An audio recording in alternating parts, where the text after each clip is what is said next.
Raymond Ray Mears, the late Ray Mears, graduated from Dover High School where he played basketball for Glenn Dutch Furby. Attended Miami of Ohio, walking onto the basketball team. Coached high school basketball at Caddis and Cleveland West Tech. He was hired as head basketball coach at Wittenberg University, leading the Tigers to a 121-23 record in 6 seasons, including 69 straight home wins, 40 straight Ohio Conference wins, and a small college national championship in 1961. He was hired in 1962 as a head basketball coach at the University of Tennessee. In 15 seasons, Coach Mears' teams compiled a record of 278 wins, 112 losses, including 3 SEC championships and 3 NCAA tournament berths. He was named the SEC Coach of the Year in 1967 and 1977.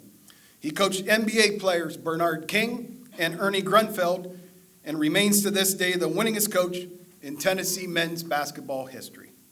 Ray has been selected to 9 Halls of Fame, including Dover High School, Miami of Ohio, Wittenberg, and the State of Tennessee Hall of Fame.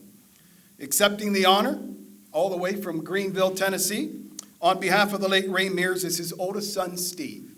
Please welcome into the Tuscarawas County Sports Hall of Fame, Ray Mears.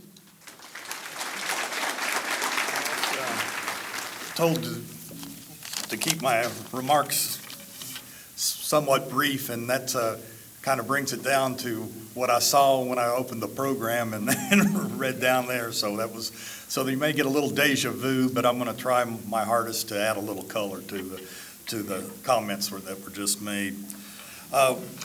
First, I would like to thank the Tuscarawas County Hall of Fame Board of Directors for this great honor. And I also would like to thank my cousins and their families for joining us here this evening, and for them taking time to honor their uncle. My father had a great success at the University of Tennessee, but the roots of that success were from Ohio, and the seeds of that success was in Dover. In high school, Dad was 5 foot 10 inches and 90 pounds soaking wet. During his sophomore year, he tested positive for tuberculosis and was made to sit out the basketball season from playing ball. His coach, as Dutch Furby, encouraged him to coach a team of 5th and 6th graders in the City League. The other 3 teams were coached by ex-Dover basketball players who had sons on those teams. But since Dad had some extra time on his hands, he studied basketball coaching strategy and won the league championship, giving him the taste for coaching. Despite his size, Dad started as point guard for the Tornadoes his senior year. When he graduated, he worked at Reeve Steel Mill for a year and a half, saving money to attend Miami University in Ohio, Oxford, Ohio, where he walked on for a team that had, I think, almost a dozen players returning from World War II that were had played on the team before that were lettermen, I guess is what I'm trying to say. His basketball career there was cut a little short by his coach, who had the policy is if you didn't make the starting 5 by the time you were a senior, you were off the team. So that was something that made my dad made him, I guess, physically tougher in the situation, mentally tougher in the situation. His first paid coaching job was up the road at Caddis High School, which he coached for 1 year, but then was drafted for the Korean conflict, but served at Fort Knox for a couple of years.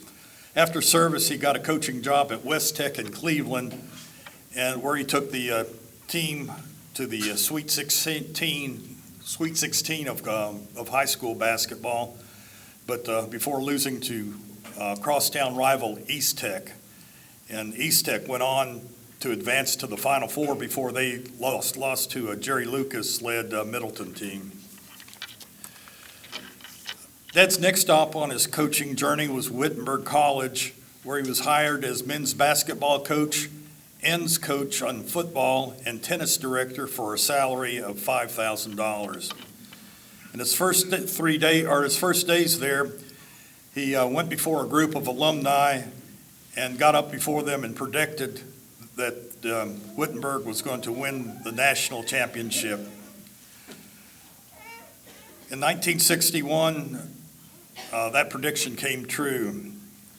Dad was known for his stingy strategy and our stingy defense, efficiency on offense, and promoted fan involvement that gave them almost an insurmountable home court advantage, which you heard the mention of his winning 69 home games straight while at Wittenberg. In the NCAA finals, Wittenberg defeated Southwest Missouri 42-38, and Southwest Missouri was a team that was averaging 90 points per game.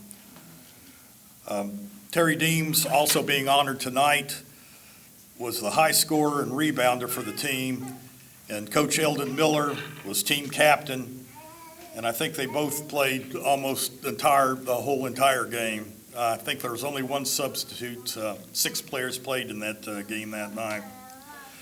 Dad's record at Wittenberg was 121 wins and 23 losses, which was an 84% winning percentage, kind of unheard of even then and today.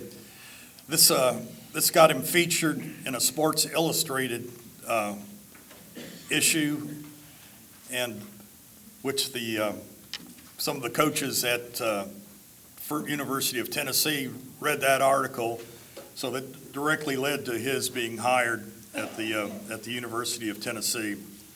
A lot of the story has to do with Tennessee, but I guess that's a story for another day. Thank you once again for this great honor, which I humbly accept in our family's name. Thank you.